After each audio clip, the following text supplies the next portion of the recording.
Good morning दोस्तों। School group के live class में आपका हार्दिक स्वागत है, इस्तकबाल है। मैं प्रिंसिपल मसरूर अहमद आपके सामने आज लाइव हाजिर हुआ हूँ।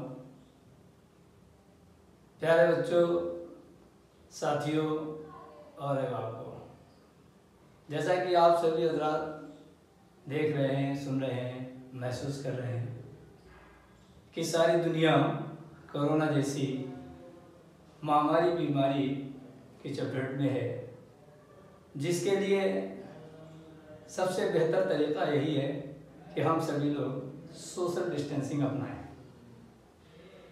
जहाँ भी हैं अपने घर पे वहीं पर सुरक्षित रहें, भीड़ तंत्र से परहेज रखें, क्योंकि ये बीमारी ऐसी है कि कई स्टेज में चलती है और जब कम्युनिटी ट्रांसफर होती है तब ये बहुत भयावह स्थिति में होती है।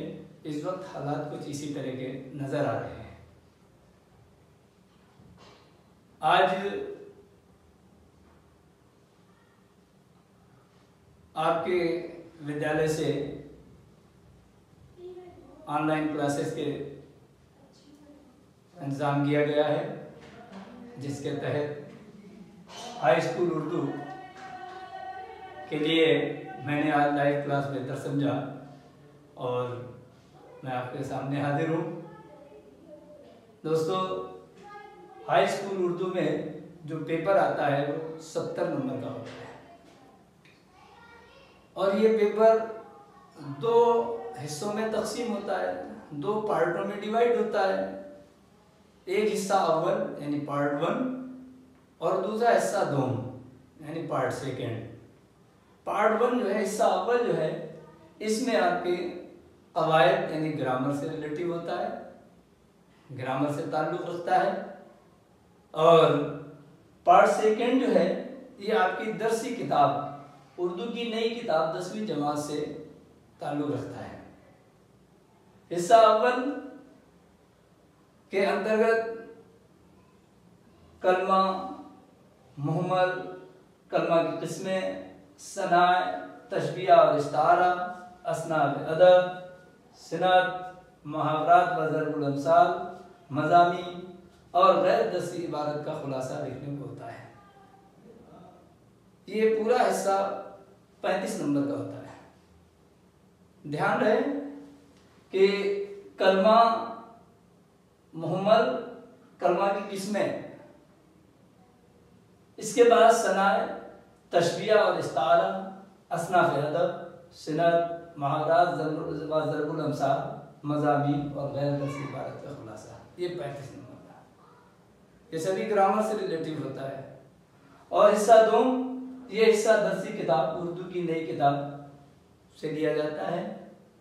इसमें दर्ज तरीके से सवालात होते हैं। नंबर 1, किसी एक सबक के इक़्तिबास का ज़रूरी हवाले के साथ मतलब मैं सबको सबक के लिखना होता है, ये 10 नंबर का होता है। हमारी दरसी किताब में तमाम तरह के नसरी सवालात, नसरी जो है सबक दे रखे हैं। उन नसरी सबक में से किसी एक हिस्से का कोई छोटा सा पार्ट दिया जाता है। उस पार्ट का, उस इक़्तिबास का ज़रूरी हवाले के साथ मैं से आपको सबक के हमें मतलब लिखना है। इसे दूसरा सवाल जो है, उसी अपनी दरसी किताब से किसी एक मुसन्निफ की हालात ज़िंदगी लिखना होती है, वो 4 नंबर का होता है। तीसरा सवाल, गज़लों के 6 अशार दिए जाते हैं, जिसमें से सिर्फ 4 की तशरीह लिखना होती है। तो आपके दरसी किताब में तमाम गज़लें दी हैं, उनके अशार, कोई एक शेर का टुकड़ा ले लेते हैं और उसके बाद उससे जो है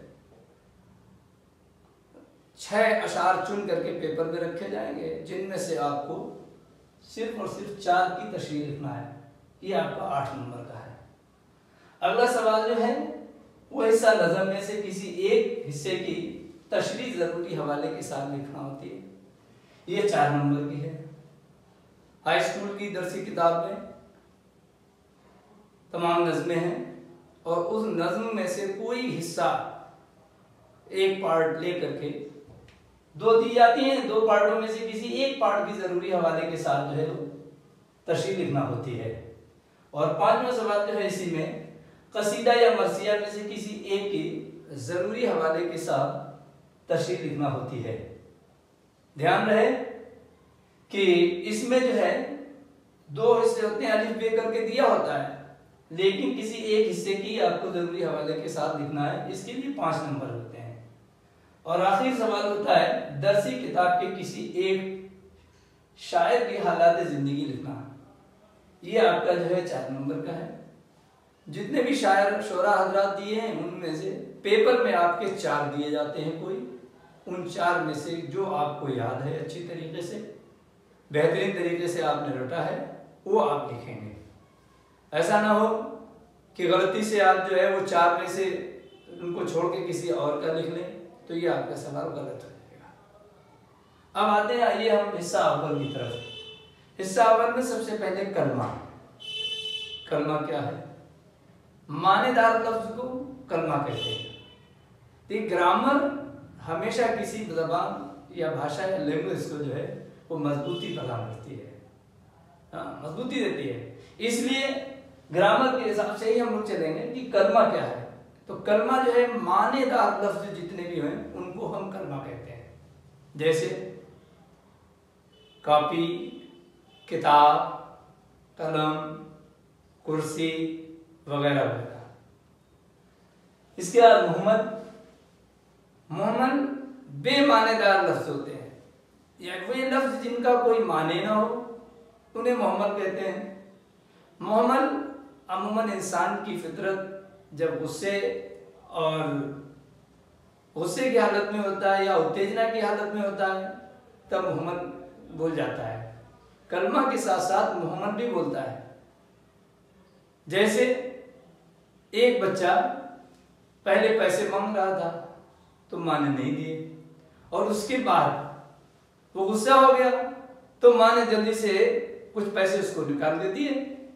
तो बच्चा जो है पैसे लेकर के फेंकता है कि ले जाओ अपने पैसे, ऐसे हमें नहीं चाहिए। तो हमें गौर करना है कि वो बच्चा जो है वो 2 अल्फाज बोल गया, पैसे बोला और ऐसे बोला।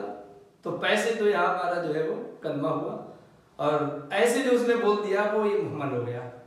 इसी तरीके से एक साथी आपसे पेन मांगता है, क्लास में है और पेन मांग रहा, आपने उसकी बात पे तवज्जो नहीं दिया, वो पिछड़ गया। उसके बाद आपने उसको जो है पेन पकड़ाया तो वो गुस्से हो जाता है, ले जा अपना पेन है। तो हमें गौर करना है यहाँ पर कि उसकी उस उत्तेजना या गुस्से की हालत में 2 अल्फाज निकले, पेन निकला और एन निकला। तो पेन तो हमारा जो है ये कलमा हो गया, और एन जो इसमें बोला गया यही हमारा है मोहम्मद। तो इस तरीके से समझ में आ गया होगा कि बेमानेदार लफ्जों को हम मोहम्मद कहते हैं। इसे रोटी का है तो ओटी मोहम्मद बन जाता है, पानी का आनी बन गया, रुपए के उपाय बन गया जाकर के। अमूमन हम सब लोग इस तरह के अल्फाज जो है वो ज्यादातर में ये देखते हैं कि वो गम गुस्सा या उत्तेजना की हालत में ज्यादा देखने को मिलते हैं। खैर, इसके बाद आता है कलमा की किस्में। कलमा की किस्में, कलमा की 5 किस्में हैं। 5: इस्म, ज़मीर, सिफत, फेल और हर्फ। इस्म, ज़मीर, सिफत, फेल और हर्फ, ये 5 किस्में होती हैं। ठीक है, इसके बाद अगले दिन आपका लाइव क्लास अगले दिन फिर होगा, और इसके बाद इंशाअल्लाह हम आगे इसकी कलमा की किस्मों को बयान करेंगे कि जो 5 किस्में हैं उनके क्या क्या कंडीशन हैं, उनके क्या क्या मिसालें हैं। मैं मिसालों के साथ अगले दिन आपको फिर लाइव होकर के और कलमा की किस्मों के बारे में बताएंगे। ठीक, जय हिंद।